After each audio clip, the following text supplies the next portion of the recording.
Magandang umaga po sa ating lahat. Good morning po mga kapatid. Morning po, good morning din po sa atin pong mga panauhin. At binabati ko po ang bawat isa ng isang magandang umaga sa araw po na ito. Sige nga po, kahit nga po ang inyong mga katabi ay inyong pong batiin ng magandang umaga.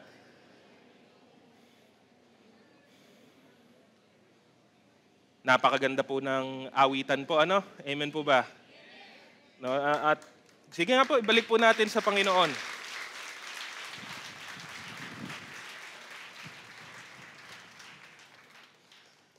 Ang napakaganda sa ating pong mga awitan, hindi lamang po yung tugtog, kundi yung kahit po yung mismong nilalamang mga mensahe po nito. Binabalik sa atin ng mga awiting ito ang kabutihan at katapatan ng atin pong Panginoon. So ngayon naman po, matapos natin handugan ng ating Diyos ng ating mga papuri, ngayon naman ay tayo ang siyang pagpalainawa ng Panginoon sa pamamagitan naman ng ating pakikinig ng Kanyang salita. Sa bahaging ito, inaanyahan ko po ang bawat isa na tayo po ay manalangin. Aming dakilang Diyos, lubos ang aming mga pasasalamat at pagsamba sa inyo sa umagang ito.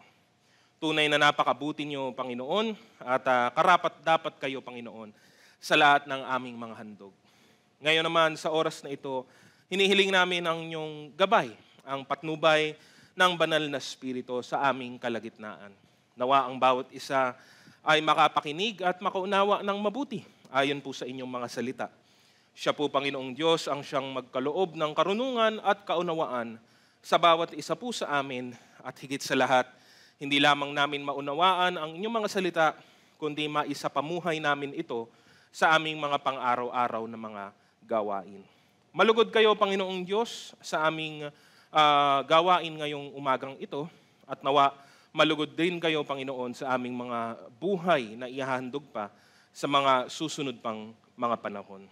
Nawa kayo lamang, Panginoon, ang siyang maitaas at dakilain sa lahat ng aming gagawin. At gamitin niyo po ako bilang inyong tagapagsalita at itago niyo po ako sa inyong likuran at kayo lamang, Panginoong Diyos, ang siyang mapapurihan at maluwalhati sa lahat ng aming gagawin pa sa umagang ito. Lahat ng papuri at parangal ay tanging sa inyo lamang. Ito ang aming dalangin sa pangalan ng aming Panginoong Jesus. Amen. Purihin po natin ang Panginoon minsan pa.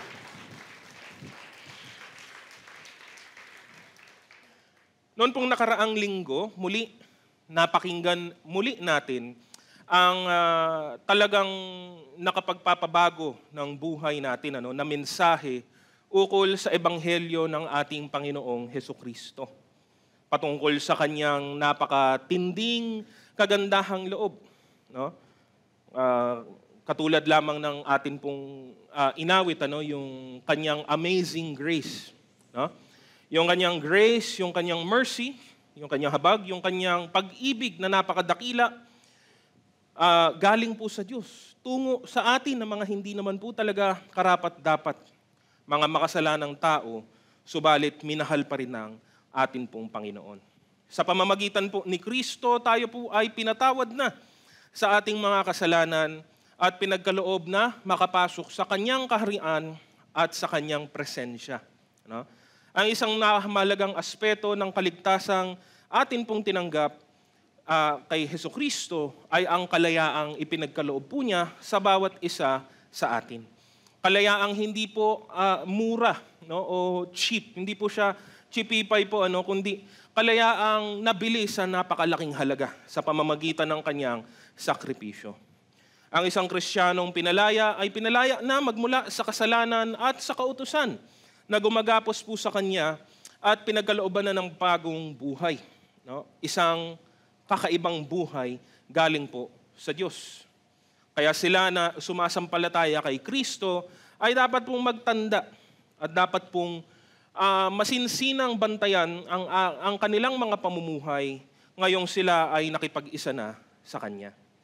Sa umagang ito, nais ko po muli nating unawain at intindihin kung ano ba talaga ang kalayaang ating natanggap sa ating Panginoong Jesus. Kapag kasi naunawaan mong totohanan ang iyong dating kalagayan sa ipinagkaloob ngayon na biyaya ng Diyos sa iyo, dadalhin din po tayo nito sa tamang pananaw, pag-iisip, at sa tamang mga gawain sa pagtanggap natin ng makabuluhang biyaya ng Diyos sa ating buhay. No? Kaya ang pamagat po natin sa araw po na ito, ang pamagat ng ating mensahe ay Freedom in Jesus Christ. Ang kalayaan or yung konsepto po ng freedom sa sanlibutan ito is something universally desired. Gusto ito ng maraming tao, no? As opposed to the opposite, which is either servitude or slavery, no? But often it is misunderstood. No? Madalas hindi naman talaga nauunawaan ng tao ano ba ang kahulugan o ano ba ang ibig pong sabihin nito, no? Ngayon, sa usaping ito, napakarami pong punto o napakarami pong mga tema ukol sa kalayaan.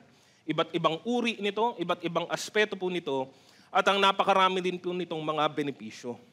Pero ang Biblia binibigyan ng pansin at nililingap ang atin pong atensyon sa napakahalagang punto ng espiritual na kalayaan. At kung ano ang realidad ng buhay na tayong lahat ay alipin ng kasalanan. Totoo po ba ito? Tayo ba ay alipin ng kasalanan? Kumpletuhin ko po para wag pong malito. No? Tayo ba ay alipin ng kasalanan dati? Amen. No? Kasi para maging maliwanag po, yung pagkakaiba ng mga pinalaya kay Kristo at sa mga hindi pa nakakalaya. Ngayon, ito po ang katotohanan. Sabi po ng ating Panginoong Hesus sa Aklat ng Juan, Kabanata 8:34. Sumagot si Jesus, baka tandaan ninyo, ang namumuhay sa kasalanan ay alipin ng kasalanan. No? And the idea or the word that Jesus used to call us as slaves ay naaangkop. Kasi ano nga ba ang kalagayan ng isang alipin as we understand it? No? Ang isang alipin ay wala pong kapangyarihan, wala pong kakayahan na pigilan, tanggihan, o di kaya naman ay kumuwala doon sa kapangyarihang umaalipin sa kanya. Kung hindi siya alipin. Kaya ka tinawag na alipin ay dahil nandun ka sa isang kalagayang hindi ka makaalis. No? Because again, when we see it in the spiritual realm, we see the truth. Tayo ay alipin nga ng kasalanan kasi hindi tayo makalabas, makatakas o makaalis sa kalagayang ito sa sarili po nating kakayahan. Sa pamamagitan lamang ng handog ni Jesus na kanyang buhay sa krus ng Kalbaryo, tayo ay napalaya. Amen. Sabi po yan sa Aklat ng Roma, Kabanata 6, 20 hanggang 22. Sabi niya, nung alipin pa kayo ng kasalanan, hindi kayo saklaw ng katwiran. Ano ang napala ninyo sa mga bagay na iyon na ikinahihiya ninyo ngayon? Kamatayan ang ibinubunga ng mga iyon. Ngunit ngayong pinalaya na kayo mula sa kasalanan at naging alipin na ng Diyos, ang natamo ninyo'y isang buhay na banal at ang ibinubunga nito'y buhay na walang hanggan. Meron pong pagkakaiba ang may pagkaalipin sa kasalanan at siyang pinalaya na. Si Jesus lamang ang nagpalaya po sa atin. No? It is not of our own merit, not of our own ability. Hindi tayo ang nagpalaya sa sarili natin, pinalaya tayo ng Panginoon. At ang sabi naman po, dagdag po sa Juan, Kabanata 8:36, kayo'y tunay na lalaya kapag pinalaya kayo ng anak. Mismong ang Panginoong Hesus ang nagsabi nito. Kaya naman, ang kalayaan natin, yung espiritual na kalayaang ito, ay hindi po dapat baliwalain. At mas lalong hindi po dapat ito aksayahin. No? Ang kalayaan na kay Kristo ay dapat pong magbunga ng isang pagbabago sa buhay na makakatanggap po nito. Mga kapatid, sa umagang ito, unawain po nating mabuti na kay Kristo meron tayong tunay na kalayaan. At ngayon tayo ay pinalaya na ng Diyos, kailangan nating mamuhay sa kalayaang iyon. No? Nakaraang linggo, marami pong mga tao ang nakapakinig at siyang tumanggap. No? At hindi po nila hindi po nila tinanggihan ang offer po ng Panginoon ng kaligtasan. Pero sa ganung paraan din naman, hindi po doon natatapos ang usapin. Ano ang kasunod? Ano po ang karugtong? At masasabi po nating isang malaking bahagi po dito ay ang ating mapapakinggang mensahe sa araw na ito. No? Ano po ba ang ibig ngang sabihin ng bagay na ito? Una, sabi po, by faith, we are justified. No? Ang justification po or ang pagiging justified sa sa konsepto po na pinapahiwatig ng Biblia ay ang pagiging matuwid. Pinagiging matuwid po tayo o diniklara tayong matuwid na, no?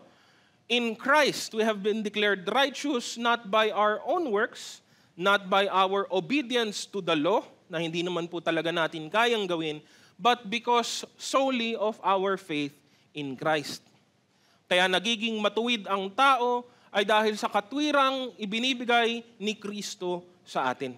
Ang kanyang katwiran ay ngayon naging ating katwiran din naman. Sabi po sa Aklat ng Roma, Kabanata 3, 21 hanggang 26. Ngunit ngayon nahayag na kung paano pinapawalang sala ng Diyos ang tao. Hindi ito sa pamamagitan ng kautusan. Ang kautusan at ang mga propeta mismo ang nagpapatotoo tungkol dito. Pinapawalang sala ng Diyos ang lahat ng sumasampalataya kay Hesukristo sa pamamagitan ng kanilang pananalig sa Kanya, maging Hudyo man o Hintil. Sapagat ang lahat ay nagkasala at walang sino mang nakaabot sa kaluwalhatian ng Diyos, ngunit dahil sa Kanyang kagandahang loob, sila ay pinawalang sala na Niya sa pamamagitan ni Kristo Jesus na Siyang nagpapalaya sa kanila. Siya ang inialay ng Diyos bilang handog upang sa pamamagitan ng Kanyang dugo ay mapatawad ang kasalanan ng lahat ng sumasampalataya sa Kanya. Ginawa ito ng Diyos upang patunayang siya'y matuwid. Noong unang panahon, nagtimpi siya at ipinagpaumanhin ang mga kasalanang nagawa ng mga tao.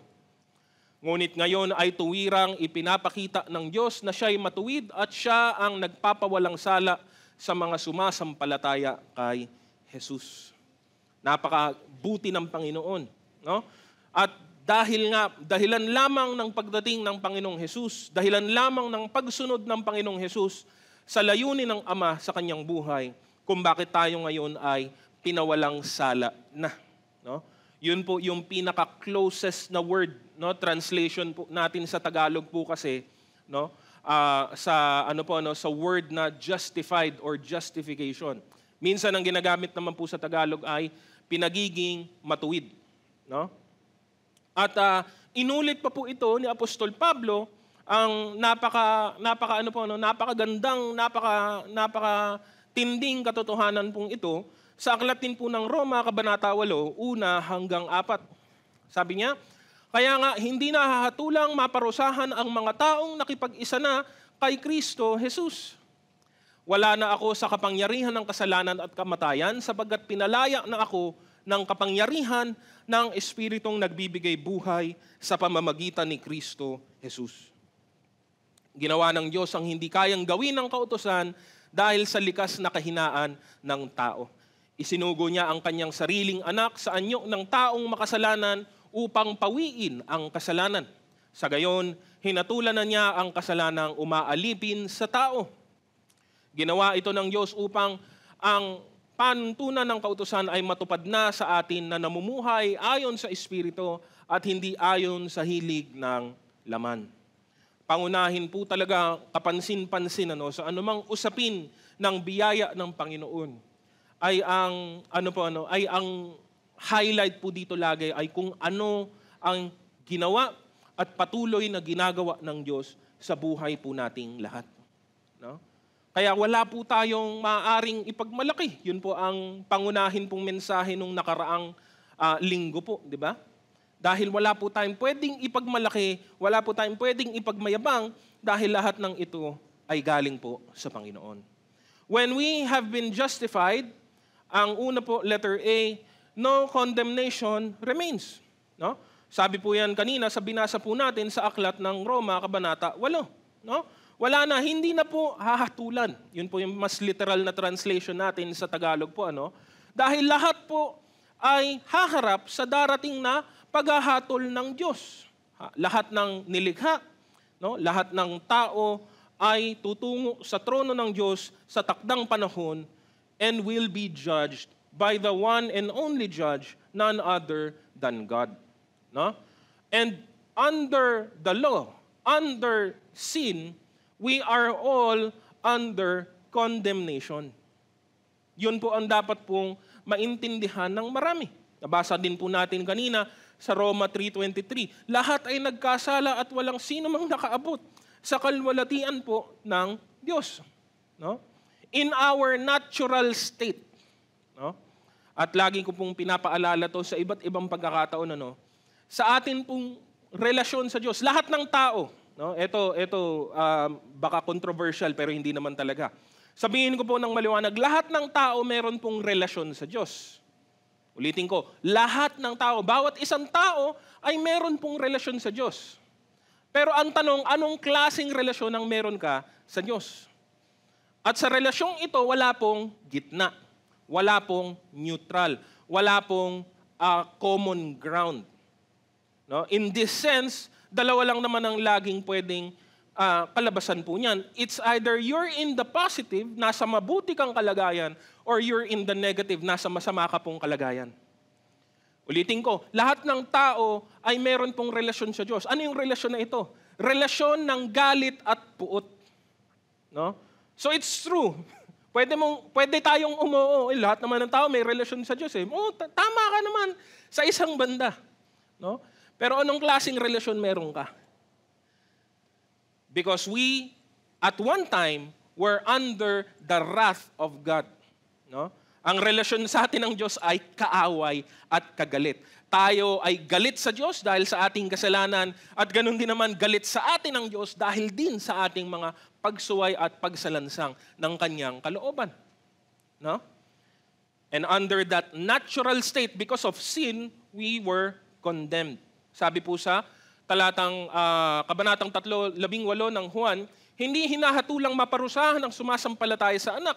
Ngunit hinatulan na ang hindi sumasampalataya sapagkat hindi siya sumasampalataya sa kaisa-isang anak ng Diyos. Ang mga wala pong pakikipag-isa kay Kristo ay nandoon pa rin sa dati nilang kalagayan ng guilty. Guilty and worthy to accept the punishment on Judgment Day. No? So yun ang natural state natin. Ngunit dahil nga kay Kristo, natanggal na po, inalis na po yung guilt na iyon. Pinatawad na sa atin dahil sa mas malalim na ibig pong sabihin nito ay yung kasalanan po natin at yung guilt po natin ay pinataw na po, nilipat kay Jesus. Siya ang nagbayad nito. Pag sinabi nating binayaran niya, literal din po yun. Siya ang tumanggap ng dapat nating tanggapin. Tanggapin na ano? Tanggapin na parusa at hatol galing sa Ama. No? And because of this simple fact of salvation, sinasabi po ng salita na tayo ay pinalaya na. Pinalaya na tayo sa puot ng Diyos, sa galit ng Diyos, at higit sa lahat, sa hatol ng Diyos. No? Ang hindi natin kayang gawin, ginawa na para po sa atin. No? Ngayon, pag tayo humarap sa Diyos, ang nakikita ng Diyos ay ang dugo ng kanyang anak sa bawat isang sumasampalataya kay Hesukristo. Hindi niya nakikita ang ating sariling kabutihan dahil wala naman po talagang mabuti sa atin. Pero nakikita niya ang kabutihan at pagsunod ng kanyang anak at yan ay nasa atin na. No? We are no longer condemned. Ito'y isang ideya, isang katotohanan kung naunawaan po ng mga tao, ng mga mananampalataya, higit sa lahat, ay nagbibigay po ng katatagan at ng mismo ng kalayaan. No?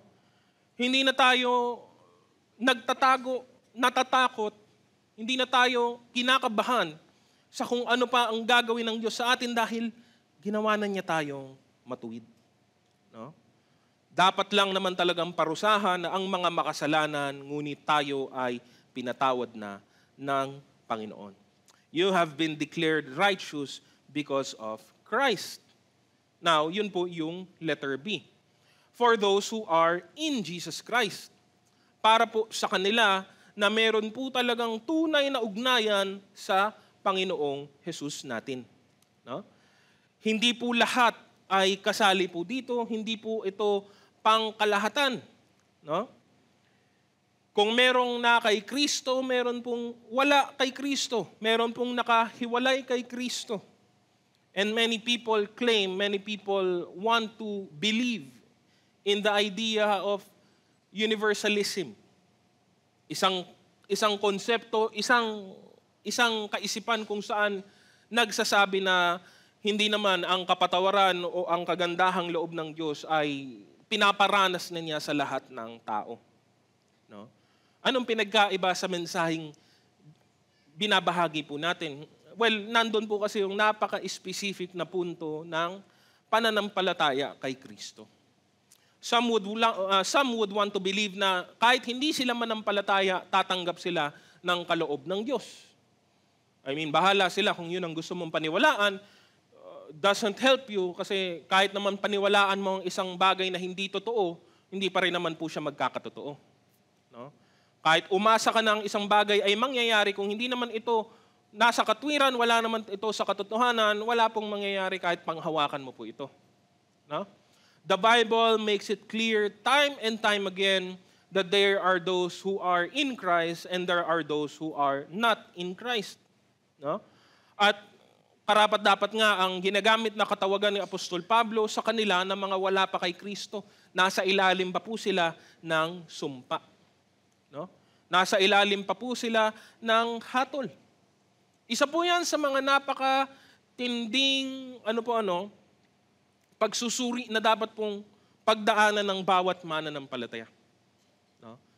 Na alamin mong mabuti, alamin mo, tiyakin mo, no, ng buong puso, ng walang pagdududa, ako nga ba ay na kay Kristo talaga? Because good intentions or anong tawag po dito, no? Yung mga mabubuting assumptions, hindi po yan sapat para po ating pagkatiwalaan o panghawakan. Kailangan sigurado ka talaga. We've all heard of the examples commonly used, di ba? Lalo na po, para po sa akin, ang pinakaangkop na halimbawa po dyan lagi ay sa travel. No? Hindi ko po alam sa mga nakapag-travel na po sa inyo, lalo na po sa international na flight, no? Sa eroplano. Ako po ay, dahil siguro din sa natutunan ko po sa aking mga magulang, ako po ay sigurista. No? Buwan pa po wala pong bigla ang lakad, hindi po yun natutuloy. Ang mga lakad po ay laging nakaplano po, way ahead in advance. Kasi mas mura din pong ticket pag ganun eh. Pero malayo pa po, alam na. Alam na yung petsa, alam na yung araw, alam na yung oras, alam na yung haba, yung tagal ng pagstay sa ibang lugar. Alam kung saan ka pupunta, pati nga kung anong mga gagawin mo, ganun po at least ako, no, sa sarili ko. No? And bago pa dumating yung petsa, yung araw ng pag-alis ko, no, lahat po ay in order na po. Minsan nga, doble-doble pa po eh. No? Ngayon, may online na. Meron na ako sa cellphone, meron pa akong dalang Xerox copy, meron pa akong, para sigurado, para kung anong hanapin. No? Bakit? Because traveling isn't cheap. Hindi po siya mura, no? At talagang malaking pera po ang may kinalaman po diyan. At napakalungkot, napakalaking trahedya kung ikaw ay maiwanan ng iyong biyahe. Na siyang maraming beses nangyayari na po. No? Kaya ngayon, ang payo nga po, dati, makalipas sa mga panahon, parang sobra-sobra na yung 3 hours. No? Kung ang flight mo alas 10, dapat nandun ka alas 7, alas 7, 3 hours in advance, nandun ka na. Ngayon hindi po eh, mukhang kulang pa po yan, mukhang dapat mahigit kalahating araw ang maghintay doon para sigurado. No? Because we want to make sure, I want to make sure, na hindi ako maiiwan, na hindi masasayang ang lahat ng binayad ko, na hindi masasayang yung oras ng pagpaplano ko, and that's just for what? For leisure, for pleasure, for enjoyment. So why do we not approach the gravity of salvation in the same way? Bakit parang pagkaligtasan, parang pwede na yan, okay lang yan. Buhay na walang hanggan lang naman yan. Parang hindi, di ba? Parang, teka, may mali doon ah. Hindi ba't mas mahalaga, no? Ang buhay na walang hanggan, hindi ba mas dapat bigyan ito ng mariing pansin? Kaya dapat po talaga, no? Harapin ng bawat mananampalataya ang napakaseryosong pagsusuri ng ako ba ay na kay Kristo talaga. Dalawa lang naman ang pwedeng sagot eh. Kung oo, mapupuno ka ng pagpupuri at pagpapasalamat sa Diyos. Kung hindi, yun na rin ang hudyat para baguhin mo na ang iyong estado. No? Either way, you will benefit. No? Kaysa yung hayaan mo na lang at mag-assume ka hanggang abutan ka ng deadline at dun mo malaman na dispalinghado pala ang iyong kalagayan. No? Let us not assume anything. No? Huwag po nating aksayahin ang panahon, ang oras na meron po tayo dahil ang biyaya na ito, ang kalayaan, ay na kay Kristo at para ito sa kanila din na kay Kristo. No? Paalala pa po muli sa Aklat ng Juan, Kabanata 3:36, ang sumasampalataya sa anak ay may buhay na walang hanggan. Ngunit ang hindi sumusunod sa anak ay hindi magkakaroon ng buhay.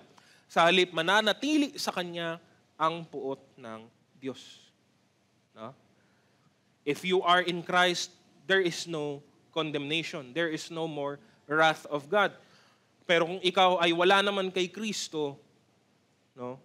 At pinakamatindi siguro kung hindi mo ito alam, ikaw na po sigurong isa sa mga pinakakawawang tao. Kaya't dapat mong alamin itong mabuti. Ang kawalan ng hatol kay Kristo ay isang pangako. Pangako na ating mapagkakatiwalaan hanggang sa susunod na buhay natin. Di natin kailangan alalahanin pa ito, pag-isipan pa ito, no? O mabalisa pa ukol sa buhay na walang hanggang ipagkakaloob po sa atin. No?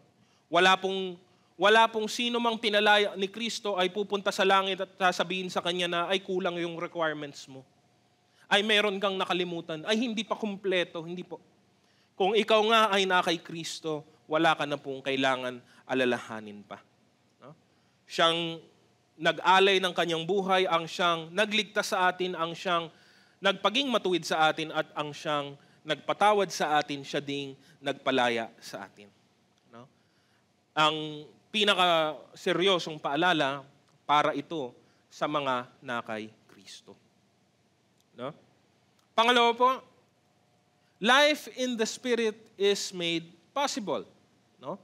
Ang buhay sa Espiritu ng Diyos ngayon ay ginawa na pong posible. No? Because we can see the comparison of the two different kinds of life. No? Letter A, the old life was futile, no? Or useless or worthless.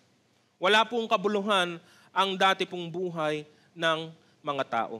Kasama po tayo doon. Wala po itong kabuluhan. Ang sabi po sa aklat ng Roma, Kabanata 8, 5-8, ang mga namumuhay ayon sa hilig ng laman ay walang pinapahalagahan kundi ang mga bagay na ukol sa laman. Ngunit ang mga namumuhay ayon sa Espiritu ay nagpapahalaga sa mga bagay na espiritual. Ang pagsunod sa hilig ng laman ay naghahatid sa kamatayan. Ngunit ang pagsunod sa Espiritu ay nagdudulot ng buhay at kapayapaan.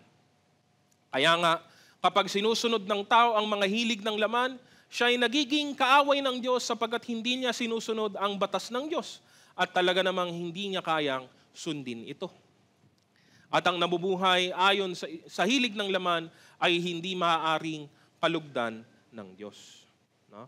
Lahat tayo ay nasa laman. Sa natural state po natin, tayo ay nasa laman. Ang laman po ay ginagamit lamang pong paraan ng Biblia para po i-contrast yung pagkakaiba ng mga taong nasa espiritu na. No? Pinapahiwatig lang ng pamumuhay sa laman ay ang literal na ibig pong sabihin nito. Walang ibang namumuno at walang ibang nangunguna sa buhay po natin, kundi ang mga pagnanasang nasa laman na ito at ang mga pagnanasang nasa mundong nasa paligid po natin. No? At ang mundo ay parehas lang naman po ang itinuturo ayon sa laman. No? Umiikot ang buong mundo sa sarili natin at yung mga kagustuhan po natin. No? Anything else, wala na tayong pakialam. Anything labas po ng mga mahalagang puntong ito ay makikita mong babaliwalain na po ng tao. That's how we see still today how the world operates. Ganyan pa rin po, hindi naman po yan nagpalit o nag-iba. No? Nag-iiba lang po siguro ng panlabas na anyo, pero inside, no? Under the surface, it is the same thing over and over again. Tumingin ka sa anumang bahagi ng kasaysayan ng mundong ito at yun po ang iyong makikita. People, no, governing themselves, making themselves the most important thing, and people giving in to their own desires. No? Kung bakit lumalaganap ang kasamaan, yan po isa sa mga sagot, hindi po ba? Bakit nga ba may masama sa mundo? Nandyan ang tao eh. Alisin mo po ang tao, marami pong kasamaan ang mawawala. No? Pero hindi mangyayari po yun. Kaya hanggat may tao, meron pong kasamaan. No? Ang gumagawa ng masama ay tao, hindi po Diyos. No? Kaya makikita po natin, wala pong pagbabago kahit sa ganong katagal na panahon. No? Kahit ano pa pong i-advance ng atin pong society, bumabalik at bumabalik po tayo sa pare-parehas na mga kalupitan at kasamaan laban sa kapwa natin. No? Kaya parang ang attitude ng tao, dahil hindi naman niya kilala ang Diyos, wala naman diyang ideya sa mga espiritual na bagay, ay gano'n na lang din. No? E di gagawin ko na lang din ang gusto ko. Kasi yun naman ang ginagawa ng lahat ng ibang tao. No?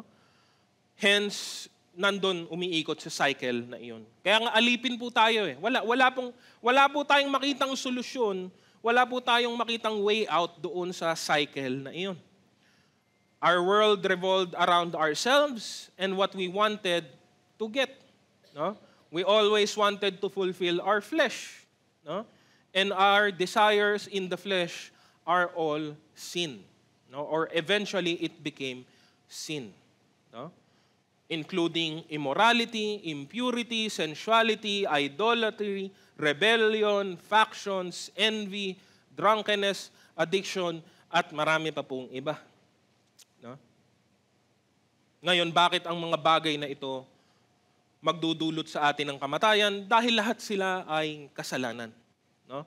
At alam natin ang kasalanan na ang dahilan ng ating kaparusahan. No? And all of these things, kaya nga sila worthless eh. Kaya sila walang kabuluhan, ay magdudulot sa atin ng kapahamakan. No? But we don't know anything better. Diba? Kung alam lang ng tao, gagawin po niya, hindi nga, wala siyang alam. There's nothing better than these things. No?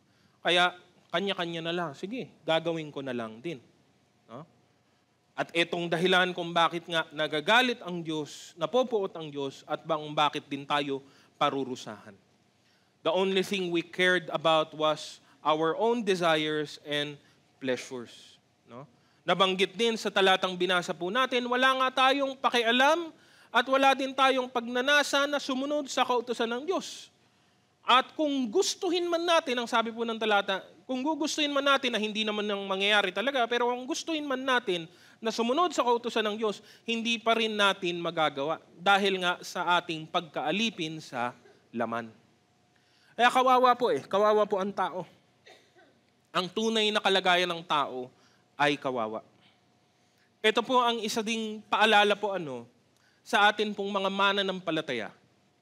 Kapag humaharap po tayo ngayong mga mananampalataya po tayo, pinagiging banal ng Diyos at patuloy na dinadako ng Diyos sa mga dakong kabanal-banalan at mga gawaing nagbibigay lugod sa Kanya.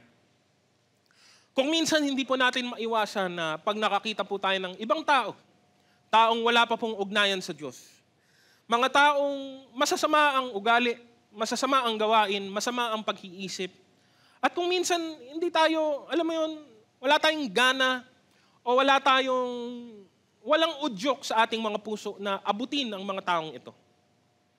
Kasi nakikita natin ang mga tao sa sanlibutan masasama. No?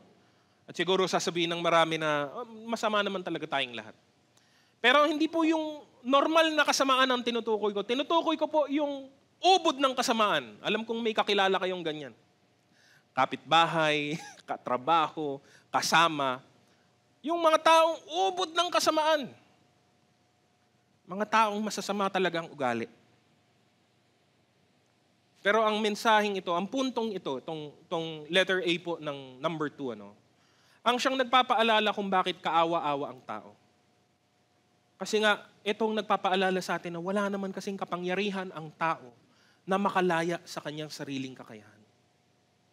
The old life was and is still futile, worthless, wala siyang kabuluhan. And people outside of Christ, people who have not heard of the gospel, they don't know any better. Hindi nila alam eh. Wala silang idea. And yes, hindi natin justify or bibigyang palusot ang anumang kasamaang ginagawa ng sino man pong tao, but you have to understand that we were once like them. Doon po din tayo kinuha ng Diyos. Doon din po tayo nanggaling. Maybe some will say na, oo, dati naman akong masama, pero hindi ako ganyang kasama. It's pointless to argue at this point. Dahil wala naman po talagang sukat ang kasamaan sa mata ng Diyos. Lahat ng masama ay pawang masama talaga. At kawawa ang tao kung hahayaan lang natin siya sa kanyang likas na kalagayan. Alipin po siya, the whole point of the message. Alipin po tayo sa ilalim ng kasalanan at kautusan. So before we turn away other people, before we shun away other people, yung itsipwera natin ng ibang tao, tanggihan natin ng ibang tao sa sanlibutang ito, alalahanin mo ang puntong ito, they don't know any better. Oo, kahit matanda na sila, kahit na may edad na sila, kahit na malaki na sila, patay ang espiritu ng mga taong ito. Gaya din natin naman dati.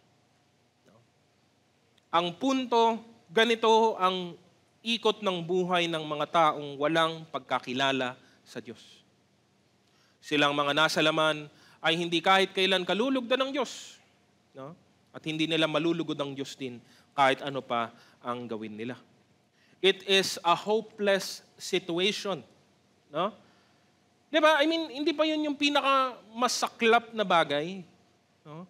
In essence, ang sinasabi nito, even if you tried your very hardest, even if you gave it your best, wala pa rin siyang kwenta. Di ba sa sanlibutan niya ng mga motivational? No? Alam mo, okay lang kahit hindi mo na abot yung goal mo, pero alam mo yon, maganda pa rin na nabigay mo yung best mo. Sa sanlibutan, meron siyang pakinabang. Yung ganong kaisipan sa mga gawain sa sanlibutan, siguro. Pero sa spiritual na larangan, wala po siyang kabuluhan. Kahit na ibigay mo yung best mo, wala siyang kwenta. Basura siya. Tatapon lamang siya at wala siyang bilang kahit kailan. Diba? Kahit na pinaghirapan mo yan, kahit na pinagpuyatan mo yan, kahit dugo na ang lumalabas bilang pawis mo, wala pa rin siyang kabuluhan. No? Kahit na ibigay mo na ang pinakamagandang sakripisyo ng sarili mong buhay, wala pa rin siyang kabuluhan. Because we in the flesh are dead. No? Yan ang dating buhay. Kaya naman, ang contrast nito sa letter B, the new life is beneficial. Kung ang dating buhay ay walang kabuluhan, ang bagong buhay ay merong kabuluhan. Meron po siyang benepisyo. No? At mababasa naman natin ito sa talatang 9 hanggang 17. Ngunit hindi na kayo namumuhay ayon sa laman, kundi ayon sa Espiritu. Amen. Hindi na tayo nakakulong doon sa cycle ng laman na walang kabuluhan, na walang katuturan, na walang papupuntahan. Namumuhay na tayo ayon sa Espiritu. Sa katunayan na nanatili na sa inyo ang Espiritu ng Diyos, kung wala sa isang tao ang Espiritu ni Kristo, hindi kay Kristo ang taong iyon. Ngunit dahil nananahan sa inyo si Kristo, mamatay man ang inyong mga katawan dahil sa kasalanan, ang espiritu naman ninyo ay buhay sapagkat itinuring na kayong matuwid ng Diyos. Kung nananahan sa inyo ang espiritu ng Diyos na siyang muling bumuhay kay Hesukristo, siya ang muling bubuhay sa inyong mga katawang mamamatay sa pamamagitan din ng kanyang espiritong nananahan sa inyo. Mga kapatid, hindi na tayo alipin ng likas na hilig ng laman, kaya hindi na tayo dapat mamuhay ayon sa katawang makalaman. Sapagkat mamamatay kayo kung namumuhay kayo sa katawang makalaman, ngunit kung pinapatay ninyo sa pamamagitan ng espiritu ang mga gawa ng katawang makalaman, mabubuhay kayo. Ang lahat ng pinapatnubayan ng espiritu ng Diyos ay mga anak ng Diyos. Sapagkat hindi ibinigay sa inyo ng Diyos ang espiritu upang kayo'y gawing mga aliping namumuhay sa takot. Sa halip, ibinigay sa inyo ang espiritu upang kayo'y gawing mga anak ng Diyos. Kaya nakatatawag tayo sa Kanya ng Ama, Ama ko. Ang espiritu ang nagpapatotoo, kasama ng ating espiritu na tayo ay mga anak ng Diyos. At yamang mga anak, tayo ay mga tagapagmana ng Diyos at kasamang tagapagmana ni Kristo. Sapagkat kung tayo ay kasama niya sa pagtitiis, tayo ay makakasama niya sa kanyang kaluwalhatian. No? The life in the Spirit is made possible, sabi po ng number 2. And this life is beneficial. May kabuluhan, may patutunguhan po ang buhay na ito kung dito nga po tayo mamumuhay. Yun yung concept ng kalayaan na dapat nating ma-appreciate. Malaya ka na, hindi ka na nakakulong doon sa laman. Pinagkaloob sa iyo ng Diyos ang kalayaang ito ngayon at maaari ka nang mamuhay sa Espiritu. No? Hindi lang mamuhay sa Espiritu, kundi namumuhay na rin sa iyo ngayon ang Espiritu ng Diyos. Di na tayo nakakulong o nakatali sa laman na walang kabuluhan. Oo, at ito po siguro ang bigyan nyo ng mariing pansin, opo, nandito pa po tayo sa mundo. At opo, ito pa tayo sa ating mga pisikal na katawan, pero hindi na po tayo napapaalipin dito. Hindi katulad ng dati. Ngayon ay meron na pong kapangyarihan na nasa atin galing sa Panginoon na tayo ngayon ay makakapamuhay na salungat doon sa kagustuhan lang ng ating makalamang mga katawan. No? Because before, when the opportunity for sin came, wala tayong ibang sasabihin kundi, sige. No? Pag dumating ang pagkakataon ng pagkakasala, walang ibang sasabihin ng tao kundi, oo. Ngayon, dumating man ang pagkakataon ng pagkakasala, maaari ka ng humindi. And that's, alam mo, ang simple lang nung sentence na yun, napakalaking benepisyo, napakatinding pagpapalaya yun ng Panginoon sa atin that we are able to reject the flesh and the sin that is in our mortal bodies. May kakayahan, may kapangyarihan na po tayong tumanggi at ngayon may kapangyarihan din tayong sumunod sa Diyos. No? We are no longer compelled to rebel against God, pero ngayon sa pamamagitan ng buhay sa Espiritu, maaari na nating gawin at sundin ang kanyang kalooban. And yes, sa pamamagitan ng buhay sa Espiritu, maaari na rin tayong kalugdan ng Diyos at tayo naman magbigay ng kaluguran sa Kanya. No? That's why, again, let's not take for granted yung mga mensaheng ito. Yung mensahe ng Ebanghelyo ni Kristo. That's why grace is so amazing. Walang ibang angkop na salita. No? Siguro ang isa lang na kapwa angkop na salita dito ay yung galing din po sa isang himno kung saan ang pamagat ay Wonderful Grace. No, it's not hindi ko kayang, alam mo yan, hindi po sapat na sabihin mong grace lang no? O yung kagandahang loob ng Diyos. It's really amazing. Kamangha-mangha, no? At wala po itong katulad talaga. No? It's so amazing that God would call sinful men and women His children. Tandaan nyo, kahit pinakamabuting tao, hindi yan gagawin. Kahit pinakamabuting tao, hindi po niya yan gagawin. Pero ang Diyos, tinawag niya ang mga makasalanan, mga taong masasama. Ngayon tinatawag niya pong kanyang mga anak. No? At sabi nga po, yung mismong espiritong ito ang patunay na tayo'y mga anak ng Diyos. At kung tayo'y tinatawag na mga anak ng Diyos, tayo ngayon ay tagapagmana din naman. No? Kaya ang pagiging anak, hindi po siya although yes, malaking bagay na po yung tawagin kang anak. Pero more than that, kung bakit mahalaga ang pagiging anak ay dahil sa mamanahin po natin galing sa ating Ama. So makita po natin ang pagkakaiba ng dalawang uri ng buhay na ito. Sa ganitong paraan, makikita po natin talagang magkasulungat po sila. No? I mean, sa mas madaling salita siguro, sabihin ko po na wala pong gray area sa pagitan po nila. It's really black and white. May linya sa pagitan po nila at maliwanag na maliwanag kung saan ka nakatayo dapat. Sa dating buhay o sa bagong buhay kay Jesus. No? There is a bold contrast between the two. No? Again, maaaring hindi po ito laging nagmumula o nag-uugat sa panlabas nating anyo. Hindi naman po talaga. Wala pong magbabago sa itsura mo, kapatid. Pasensya na. No? Hindi po magbabago ang iyong height. No? Hindi po magbabago ang iyong kutis. No? Ang nagbabago ay ang kalooban. At ang nagbabago buhat sa kalooban ay ang ating mga ginagawa. At yun po ang pagkakaiba ng dati sa ngayon, ng luma sa bago. No? Kaya naman pinapahiwatig din po nito, ang laman at ang espiritu ay hindi po talaga sila magsasama kahit kailan. Or better to say na hindi po sila mag-agree. No? They will always disagree with one another. No? Kaya nasa sa atin po ngayon kung kanino tayo papanig. Yan ang buhay ng Kristiyano sa kasalukuyan. No? Yan ang dapat nating binibigyang pansin.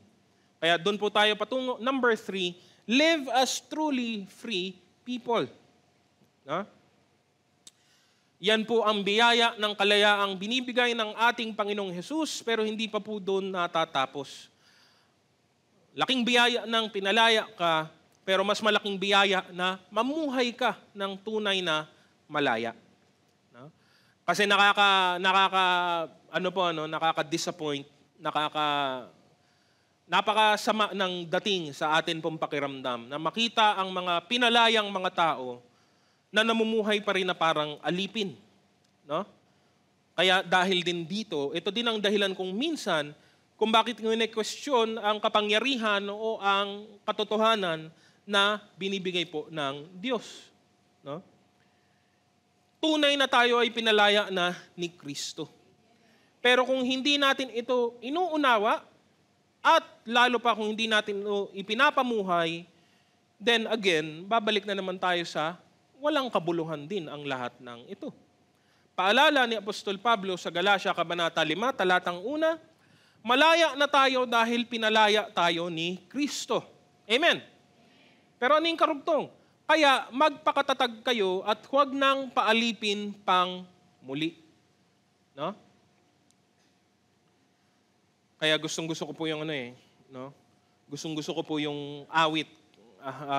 Paulit-ulit pong bumabalik sa aking isipan yung Jesus, we celebrate your victory. Kasi dito po hinango yung lyrics po nun . Ano po sabi nung isang verse? It was for freedom, Christ has set us free, no longer to be subject to a yoke of slavery. So it's not that inaalipin ka pa ng kasalanan, it's that nagpapaalipin ka kasi. There's a big difference. No? Magpakatatag kayo at huwag nang paalipin. So it's up to us. Nasa atin yun. Nasa kamay po natin yun. No? It's not that we are being enslaved against our own will, but it is an issue where we willingly let our lives be yoked to the immoral and to the ungodly. Pinalaya ka na, ba't ka namumuhay bilang alipin pa? No? When God set us free, we are truly free. No? When He looks at us, He does not see sinners, He sees His children clothed in righteousness. No? Kung tayo nga ay tunay na malaya na, mamuhay tayo ng tunay na malaya nga. No? Ano pong ibig sabihin nito? Letter A, dead to sin and alive to God. Sabi po sa Roma Kabanata 6, 11, kaya dapat din ninyong ituring ang inyong sarili bilang patay na sa kasalanan, ngunit buhay naman dahil sa Diyos, sapagat kayo'y nakipag-isa na kay Kristo Jesus. No? Tayo'y dapat patay na sa kasalanan. Wala na itong kapangyarihan laban sa atin. Hindi na tayo nito mapipilit o mapapasunod sa kanyang mga kagustuhan. No? We should live our lives, no? We should live in such a way na marami tayong choice liban sa lumabag, sumuway o magkasala. No? Patay na kasi tayo sa kasalanan. No? Ginagamit po ni Apostol Pablo yung pagsasalarawang ito kasi yung isang patay na tao, yung literal na patay na tao, wala na po kasi siyang nararamdaman. Di ba? Ang patay na tao hindi na po nag-aalala, hindi na po nag-iisip, hindi na po yan humihinga. No? Hindi na niya inaalala kung anong kanyang isusuot, hindi na po yan nagugutom, hindi na po yan nauuhaw, wala na po siyang nararamdaman kasi. And that's the idea, the illustration that Paul was making here. If we are dead to sin, wala na pong pakiramdam, wala na pong appeal, wala na po yung dating sa atin. No? That's the idea that is being given by the Apostle Paul. No? Patay sa kasalanan and now alive to God. No? Dahil tayo ngayon ay buhay na sa ating pakikipag-isa kay Kristo, buhay na ang ating relasyon sa Diyos, dapat nating gawin ngayon ay ang mga bagay na ukol sa Kanya. Sabi po sa verses 12 to 15, huwag na ninyong paghariin ang kasalanan sa inyong mga katawang may kamatayan upang hindi na kayo maalipin ng masasamang hilig nito. Huwag na ninyong ipailalim sa kapangyarihan ng kasalanan ang alinmang bahagi ng inyong katawan bilang kasangkapan sa paggawa ng kasamaan. Sa halip, pasakop kayo sa Diyos bilang mga taong namatay na at muling binuhay, at handog ninyo sa Kanyang inyong katawan bilang kasangkapan sa kabutihan. Sapagat hindi na dapat maghari sa inyo ang kasalanan dahil kayo'y hindi na namumuhay sa ilalim ng kautusan, kundi sa ilalim ng kagandahang loob ng Diyos. Ngayon, malaya na ba tayong magkasala dahil hindi na tayo saklaw ng kautusan, kundi ng kagandahang loob ng Diyos? Hinding-hindi. No? Pinapahiwatig ni Apostol Pablo ang katotohanan ng pagpili sa buhay po nating mga mananampalataya. No? Ang katotohanan ito ay kinukontra siguro ang dalawang uri ng kaisipan ukol sa buhay ng Kristiyano at ng kasalanan. Ang unang maling kaisipan is that we cannot help ourselves but to be sinful. Ay wala naman tayong magagawa, makasalanan tayo, so magkakasala pa rin tayo. No? Totoo naman na wala po talagang perfectly sinless sa mundong ito. Even as Christians, we are not sinless. No? Even as Christians, we can still commit sin. Kaya nga, ito yung pinapahiwatig na katotohanan ng Apostol Pablo. Pero hindi dapat nating tanawin ang ating mga sarili na mga talunan ng mga makasalanan. Na para bang wala pa nga, give up na. No? Because hindi po magiging fulfilling ang buhay mo bilang Kristiyano kung gano'n ang iyong pananaw. Kung darating ang kasalanan at ang bukang bibig mo, wala naman tayong magagawa, ganyan talaga.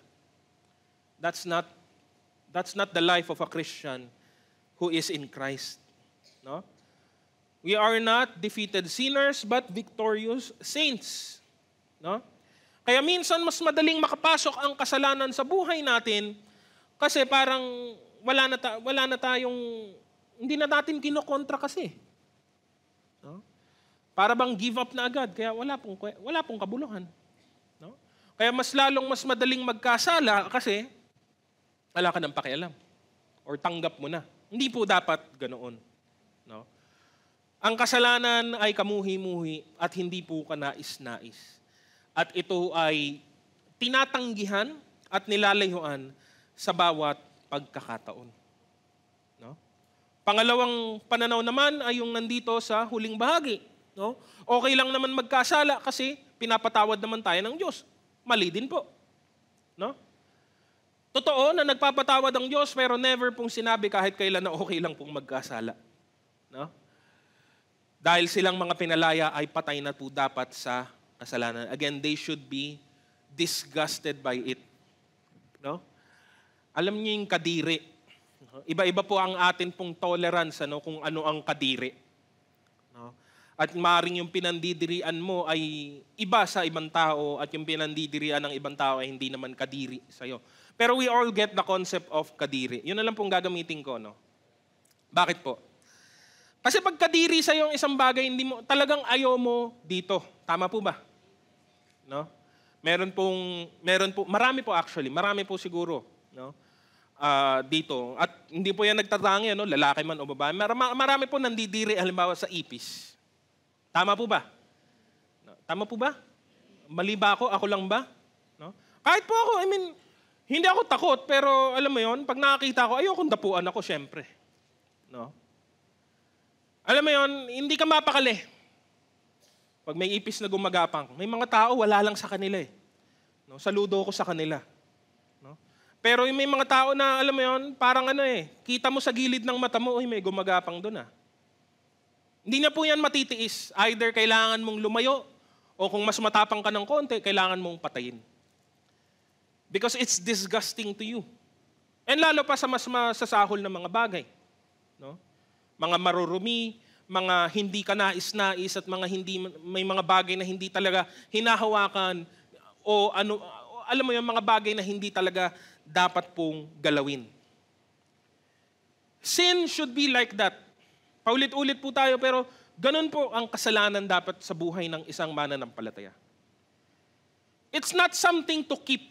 It's not something to set aside at babalikan ko na lang pag may oras ako or pag may opportunity. It's not something to be proud of. It's not something to go back to. It's something to be discarded. No? Yung pag nakita mo, tapon mo agad. No? Lagay mo agad sa basurahan. No? Yung basurahang may takip para sigurado. Ganon dapat ang trato natin sa kasalanan. Hindi siya pinaglalaroan, hindi siya binibigyan ng puwang, hindi po siya hinahanapan ng lugar. No? Dito ko na lang muna ipapatong. No? Dito ko na lang muna ilalagay. Hindi po. Hanggat hindi po ganyan ang ating pagtrato sa kasalanan, it will always find its way back to us. No? Dagdag pa po sa verse 16 to 19. Hindi ba ninyo alam na kapag nagpasakop kayo sa sino mang inyong sinusunod, kayo'y nagiging alipin nito? Maging ito'y kasalanang hahantong sa kamatayan o ang pagsunod sa Diyos na hahantong sa katwiran. Ngunit salamat sa Diyos kayong dating mga alipin ng kasalanan ay taos-pusong sumunod sa aral na ibinigay sa inyo. Pinalaya na kayo sa kasalanan at kayo ngayon ay mga alipin na ng katwiran. Gumagamit ako ng karaniwang pangungusap dahil sa inyong likas na kahinaan, kung paanong ipinailalim ninyo nung una ang inyong sarili sa karumihan at sa kasamaang palala ng palala, ilaan ninyo ngayon ang inyong sarili bilang alipin ng katwiran para sa mga banal na layunin. Bakit ganon? Bakit po ganon, Pastor? Sinasabi natin malaya na tayo kay Kristo. Bakit sinasabi din ng Biblia, alipin tayo ni Kristo?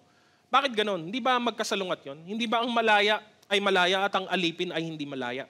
Well, kaya ginamit yan na salita ng Biblia at ginamit yan ni Apostol Pablo, pinaliwanag dito kung bakit. Ginagamit niya ang karaniwang pangungusap dahil sa kahinaan ng kaunawaan natin. Lumalabas lamang po ang simpleng konsepto. Tayo ay laging alipin. No? Parang yung sinabi ko po kanina, lahat ng tao meron pong relasyon sa Diyos. It's just a matter of anong klaseng relasyon ang meron ka. Mabuti ba o yung hindi mabuti. Ganon din po, ang lahat ng tao ay alipin palagi. Ang tanong na lang po dito ay kung kanino ka nagpapaalipin.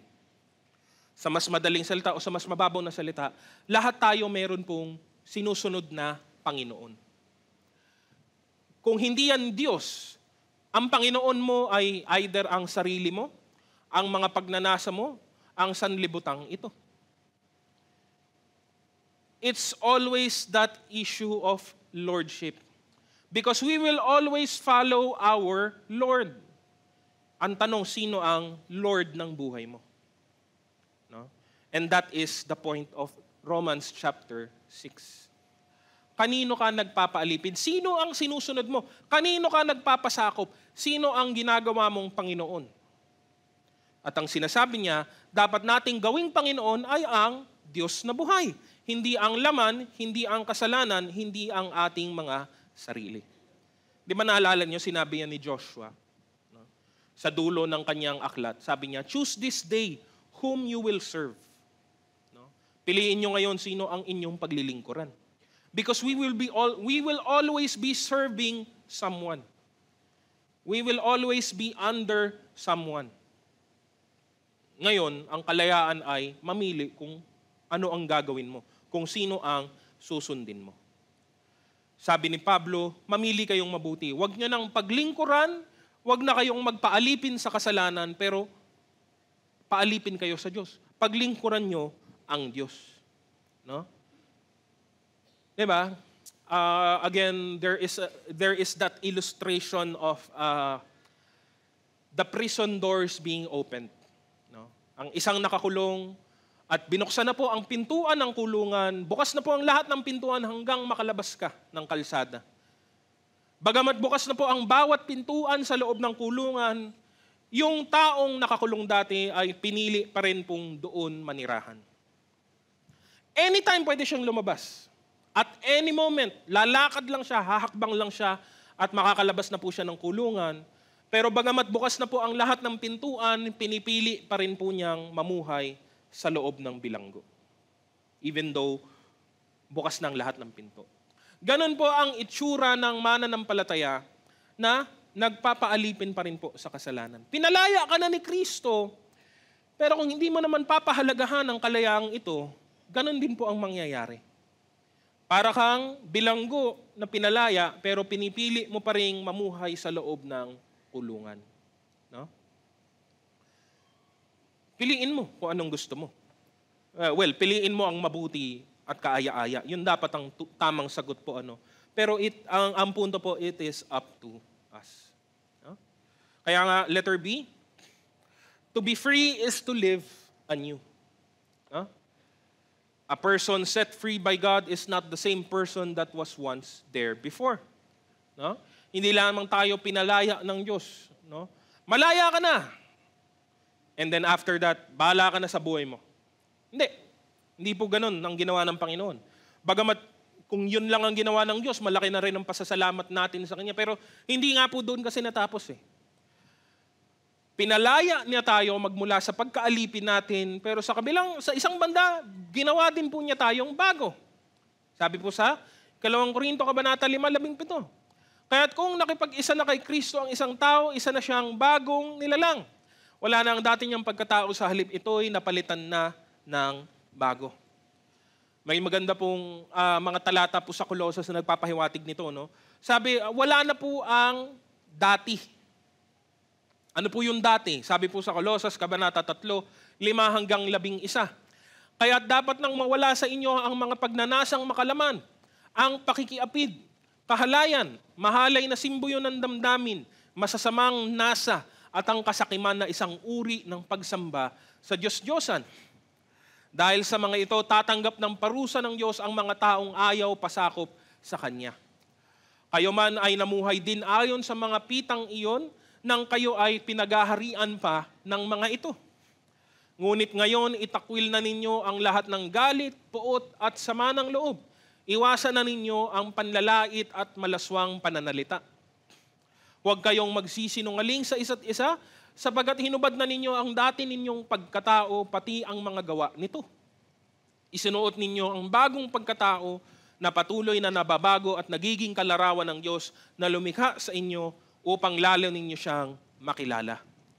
Kaya sa kalagayang ito, wala nang pagkakaiba ang Griego at ang Hudyo, ang tuli at ang dituli, ang dayuhan at ang mabangis na tao, ang alipin at ang malayat. Ngunit si Kristo ang pinakamahalaga sa lahat at siya'y nasa inyong lahat. Wala na ang dati. At dumating na, pinalitan na ng Diyos ng panibago. 12 hanggang 17. Kaya nga dahil kayo hinirang ng Diyos, minamahal niya at pinili para sa Kanya, dapat kayong maging mahabagin, mabait, mapagpakumbaba, mahinahon at mapagtiis. Magpasensya kayo sa isa't isa at magpatawad kayo kung may hinanakit kayo kanino man. Magpatawad kayo gaya ng pagpapatawad sa inyo ng Panginoon. At higit sa lahat, magmahalan kayo sapagkat ang pag-ibig ang buklod ng ganap na pagkakaisa. Paghariin ninyo sa inyong puso ang kapayapaang kaloob ni Kristo, sapagkat iyan ang dahilan kung bakit kayo tinawag sa iisang katawan. Magpasalamat kayong lagi. Ang salita ni Kristo ay hayaan ninyong lubusang manatili sa inyong puso. Turuan ninyo at paalalahanan ng isa't isa ng may buong karunungan. Buong puso kayong umawit ng mga salmo, mga himno, at mga awiting espiritual ng may pagpapasalamat sa Diyos. At anuman ang inyong sasabihin o gagawin, gawin ninyong lahat sa pangalan ng Panginoong Hesus at sa pamamagitan niya ay magpasalamat kayo sa Diyos Ama. Again, malaki po ang pagkakaiba ng dalawa. No? Hindi lamang tayo iniwang dating tao. No? Hindi kinuha ng Diyos, hindi tinignan ng Diyos yung dating tao, pinalaya at pinabayaan na lang. Again, napakatinding pangako ito ng Panginoon, napakatinding gawain ito ng Panginoon. Hindi niya hinayaan lang na manatili tayo sa dati nating pagkatao. No? Kaya nga, pinalitan niya ito ng panibago. Tinignan niya ang alipin dati, pinalaya niya at binigyan niya, pinagkalooban niya ng bagong buhay sa pamamagitan ni Kristo. Na? Ang panibagong buhay na ito ang siyang namumuno at namamahala sa lahat ng meron sa atin ngayong tayo ay nakay Kristo na. No? The newborn in the Spirit delights in the things of God and rejects the things of the world and of the flesh. Ang ating layunin, ang ating emosyon, ang ating mga pagnanasa, ang ating kaunawaan ay nabago na. No? At patuloy pang binabago ng Diyos. No? Lahat ay ginawang bago ng Panginoon sa bawat isang kumikilala sa Kanya. No? May bagong pagkatao, may bagong kaisipan, bagong pagnanasa, bagong pakikitungo, bagong pag-ibig, bagong lahat. To be free is to be made new. No? God did not set us free to let us just remain as we were before. No? Kaya't yun ang ipamuhay po natin sa ngayon. We have been truly blessed to be changed by God, to be set free from sin, and to be able to please God now. No? At yan po ang atin pong ipamuhay. Hindi na po dapat tayo namamangha o nabibighani ng sanlibutan ito. Hindi na po dapat tayo nakakaramdam ng emosyon ukol sa mga bagay sa mundo at sa laman. No? Sabi nga po natin, busy-busy naman ng mga tao. Busy-busy saan? Busy-busy ubusin yung pera nila. Busy-busy ubusin ng 13th month ang bonus. Para saan? No? Para sa pananaliang kasiyahan. No? Bilang Kristiyano na pinalaya na, hindi na po tayo kailangan makisabay o makihalubilo o makiisa sa mga gawaing alam naman po nating hindi na po mahalaga sa paningin ng Panginoon. Iba na po ang buhay ng mga sumasampalataya sa Diyos. At yun ay dapat nating pinagpapasalamat po sa Kanya. Huwag na tayong magpaalipin sa dating mga umalipin sa atin. No? Bagkos layuan na natin sila at mamuhay tayo ng tunay na pinalaya na. Para po sa ating pagtatapos, mapalad po tayong mga pinalaya kay Kristo. Hindi natin kailangan hintayin ng langit para maranasan ang kalayaang ito. Opo, ang pagtatapos, ang kaganapan ng kalayaang ito ay matatagpuan sa langit. Pero again, hindi natin kailangan hintayin yun dahil ngayon pa lamang ay natitikman at nalalasap na natin ang kalayaang kaloob sa atin ng Panginoon. Ito po ang aral sa atin. Mamuhay tayo ng tunay na mga pinalaya.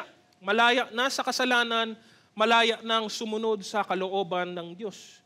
Hindi na po tayo alipin, hindi na po tayo mga bilanggo. Uli ko pong babasahin ang aklat ng Roma, Kabanata 5, 1 hanggang 5. Sapagkat napawalang sala na tayo sa pamamagitan ng ating pananampalataya, mayroon na tayong mapayapang relasyon sa Diyos sa pamamagitan ng ating Panginoong Hesukristo. Sa pamamagitan ng pagsampalataya kay Hesukristo, tinamasa natin ang kagandahang loob ng Diyos at tayo ay nagagalak dahil sa pag-asang tayo ay makakabahagi sa Kanyang kalwalhatian. Hindi lamang iyan, ikinagagalak din natin ang mga kahirapang ating tinitiis dahil alam nating ito ay nagbubunga ng pagtsatsaga. At ang pagtsatsaga ay nagbubunga ng katatagan at ang katatagan naman ay nagbubunga ng pag-asa. At hindi tayo binibigo ng pag-asang ito sapagkat ang pag-ibig ng Diyos ay ibinubuhos sa atin, binuhos na sa ating mga puso sa pamamagitan ng Espiritu Santo na ipinagkaloob sa atin ng Diyos. Hindi na po tayo hahatulan, tayo ay napawalang sala na kay Kristo. Mamuhay tayo ng matagumpay kay Kristo sa bawat dako ng atin pong buhay. Kaya ang mga tanong na dapat nating masagot, sa umagang ito, paano tayo namumuhay sa kalayaan natin kay Kristo? Namumuhay po ba tayo para siya ay bigyang kaluguran? No? Para tayo ay kalugdan niya? O baka naman namumuhay pa rin po tayo na parang alipin? Baka naman pinaglilingkuran pa natin ay ang kasalanan na dating umalipin na sa atin. If we have been set free, do not again put yourself in the yoke of slavery. Malaya na po tayo at mamuhay tayong malaya nga talaga. Purihin po natin ang Panginoon.